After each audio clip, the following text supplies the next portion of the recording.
নমস্কার বন্ধুরা, আজকের ভিডিওতে আমরা জানবো বর্ডার সিকিউরিটি ফোর্স বা বিএসএফ এর সম্পর্কে। দেখো, বিএসএফ হচ্ছে ভারত তথা পৃথিবীর সবথেকে বড় বর্ডার গার্ডিং ফোর্স। 1965 সালের ভারত পাকিস্তান যুদ্ধের পরে 1 ডিসেম্বর 1965 বিএসএফ কে গঠন করা হয়। প্রাথমিকভাবে 17টা ব্যাটালিয়নের সঙ্গে বিএসএফ স্থাপিত হলেও আজকের দিনে প্রায় 200-র উপরে বিএসএফ এর ব্যাটালিয়ন আছে। তার মধ্যে প্রায় 190টা সার্ভিস ব্যাটালিয়ন এবং কিছু এনডিআরএফ এর ব্যাটালিয়নও আছে এবং কিছু স্পেশাল ডেডিকেটেড ব্যাটালিয়নও আছে। তো চলো জেনে নেওয়া যাক বিএসএফ এর সম্পর্কে। দেখো, বিএসএফ প্রাইমারিলি তোমার গার্ড করে ভারত পাকিস্তান বর্ডার এবং ভারত বাংলাদেশ বর্ডার। ভারত পাকিস্তান বর্ডারের প্রায় 3000 কিলোমিটার বিএসএফ সুরক্ষা প্রদান করে এবং ভারত বাংলাদেশ বর্ডারের প্রায় 4500 কিলোমিটারের সুরক্ষা প্রদান করে বিএসএফ বা বর্ডার সিকিউরিটি ফোর্স। বিএসএফ কে হিন্দিতে সীমা সুরক্ষা বলও বলা হয়।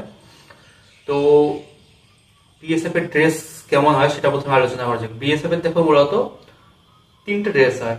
একটা হয় পিটি ড্রেস, যেটা আমি বর্তমানে পরে আছি, হোয়াইট টি শার্ট আর খাকি প্যান্ট, ঠিক আছে।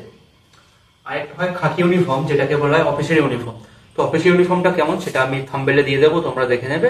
আর একটা হচ্ছে কমব্যাট ইউনিফর্ম বা কেমো ইউনিফর্ম, যেটা আর কি জলপাই রঙের পোশাক, যেটা পরে আর কি জেনারেলি তোমরা সব বিএসএফ জওয়ানদের দেখো, সেটা হচ্ছে কমব্যাট পোশাক বা কেমোফ্লেজ ইউনিফর্ম। চলো আসা যাক এবার তাহলে বিএসএফ এর স্ট্রেংথ সম্পর্কে। বিএসএফ এর স্ট্রেংথ হচ্ছে মোটামুটি তাও 2,70,000-এর মতো প্রেজেন্ট স্ট্রেংথ। এর ধরো 10,000 আপ ডাউন চলতেই থাকে, কারণ কিছু লোক পেনশনে যায় প্রতি বছর, আবার প্রতি বছর নতুন রিক্রুটমেন্ট হয়। চলো এবার দেখে নেওয়া যাক বিএসএফ এর বিশেষত্ব কি। দেখো, বিএসএফ এমন একটা বর্ডার গার্ডিং ফোর্স যেটা নিজস্ব ওয়াটার উইং আছে, টপ স্কোয়াড আছে, কমান্ডো ইউনিট আছে, এয়ার উইং আছে, আর্টিলারি রেজিমেন্ট আছে, ক্যাভেলারি রেজিমেন্ট মানে ঘোড়সওয়ার বাহিনী এবং ট্যাঙ্ক রেজিমেন্ট, এতগুলো নিজস্ব দপ্তর আছে গ্রাউন্ড ফোর্স ছাড়াও। তো বিএসএফ এর এটাই হচ্ছে সব থেকে বড় স্পেশালিটি, যে পৃথিবীর মধ্যে কোনো অন্য বর্ডার গার্ডিং ফোর্সে এতগুলো ডিফারেন্ট ব্রাঞ্চ নেই। ডগ স্কোয়াড, কমান্ডো ইউনিট, নিজস্ব water wing, air wing, artillery regiment, ঘোড়সওয়ার রেজিমেন্ট এবং ট্যাঙ্ক রেজিমেন্ট।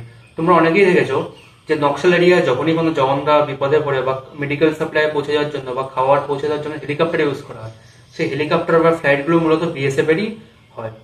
তো সেগুলো হচ্ছে বিএসএফ এর ওয়াটার উইং এর সম্পদ। চলো এবার দেখে নেওয়া যাক বিএসএফ এর রিক্রুটমেন্ট বা নিয়োগ পদ্ধতি কিভাবে হয়। প্রথমে হচ্ছে তোমার কনস্টেবল ট্রেডসম্যান। কনস্টেবল ট্রেডসম্যান মিন তোমার কনস্টেবল বারবার, constable cook, constable carpenter, constable sweeper, এই সমস্ত র্যাঙ্কের জন্য বা কনস্টেবল ওয়াটার ক্যারিয়ার, এই সমস্ত র্যাঙ্কের জন্য বিএসএফ নিজেই নিয়োগ বের করে প্রতি 3 বা 4 বছর অন্তর। এরপরে হয়ে গেল constable GD. Constable GD recruitment কিভাবে হয়? এসএসসি জিডির মাধ্যমে এসএসসি রিক্রুটমেন্ট করে কনস্টেবল জিডি আছে, জিডি কনস্টেবল। কনস্টেবল জিডির পরে যেটা রিক্রুটমেন্ট হয় সেটা হচ্ছে head constable radio operator radio mechanic.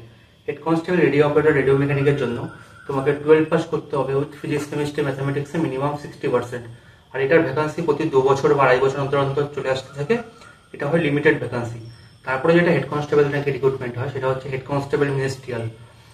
Head constable মিনিস্ট্রিয়ালের জন্য তোমাকে 10+2 পাস হতে হবে এবং কম্পিউটারের বেসিক নলেজ থাকতে হবে, তাহলে তুমি হেড কনস্টেবল মিনিস্ট্রিয়ালের এক্সাম অ্যাপ্লাই করতে পারবে। তারপরে হচ্ছে এএসআই স্টেনোগ্রাফার। এএসআই স্টেনোগ্রাফার পুরো ইউনিটে একটাই হয় এবং এটা লিমিটেড ভ্যাকান্সি, এটার কোনো সময়সীমা থাকে না। মানে 2 বছর 3 বছর পর আসতে পারে, আবার 5 বছর 10 বছর পর আসতে থাকে, সুতরাং এটার কোনো সিওরিটি নেই। রেগুলার ভ্যাকান্সি কোনগুলো? তোমার constable GD, constable tradesman, head constable ministerial, head constable radio operator and radio mechanic. এরপরে চলে আসি এসআই র্যাঙ্কে। এসআই র্যাঙ্কের জন্য প্রতি বছর এসএসসি সিপিও এর মাধ্যমে রিক্রুটমেন্ট হয় বিএসএফ এ আছে SI GD, sub inspector GD. SI জিডির জন্য তোমাকে এসএসসি সিপিও এক্সাম কোয়ালিফাই করে মেরিট লিস্ট, চূড়ান্ত মেরিট লিস্টে সিলেক্ট হওয়ার পর তারপরে তোমাকে বিএসএফ ফোর্স দেওয়া হবে। এরপরে আসা যাক অফিসারের র্যাঙ্কে। অফিসারের রিক্রুটমেন্ট হয় বিএসএফ এ ইউপিএসসি থ্রু। ইউপিএসসি একটা এক্সাম কন্ডাক্ট করে প্রতি বছর আগস্ট মাসে, CAPF assistant commandant, central arm police force assistant commandant. সেই এক্সামটা ক্লিয়ার করে ইউপিএসসির মাধ্যমে সিলেক্ট হয়ে তোমাকে BSF a as a officer assistant commandant বা এসি র্যাঙ্কে আসতে হবে। তো এইগুলো বিএসএফ এর রিক্রুটমেন্ট প্রসেস। আর বাকি ডিউটি আওয়ার্স তো তোমাকে আগের ভিডিওতে আলোচনা করা হয়েছে, মিনিমাম 12 ঘন্টা ডিউটি। আর বাকি তোমার যদি তুমি মোটামুটি পড়াশোনা জানা হও আর যদি চাকরিটা স্মুথ ভাবে করতে চাও, তাহলে আমি যা বলবো হেড কনস্টেবল মিনিস্ট্রিয়াল বা head constable radio operator radio mechanic, বা তুমি গ্র্যাজুয়েশন যদি হও তাহলে এসআইডি বা এসিডিতে আসো, তাহলে তোমার চাকরিটা অনেকটা স্মুথ হয়ে যাবে। বাকি কনস্টেবলের লাইফও ভালো। কনস্টেবল লাইফ যদি দেখা যায় অন্য র্যাঙ্কের তুলনায়, সেটা হচ্ছে অনেক টাফ হয়ে যায় কনস্টেবলের লাইফটা। বাস এটাই হচ্ছে বিএসএফ এর আর কি ওয়ার্ক প্রোফাইল।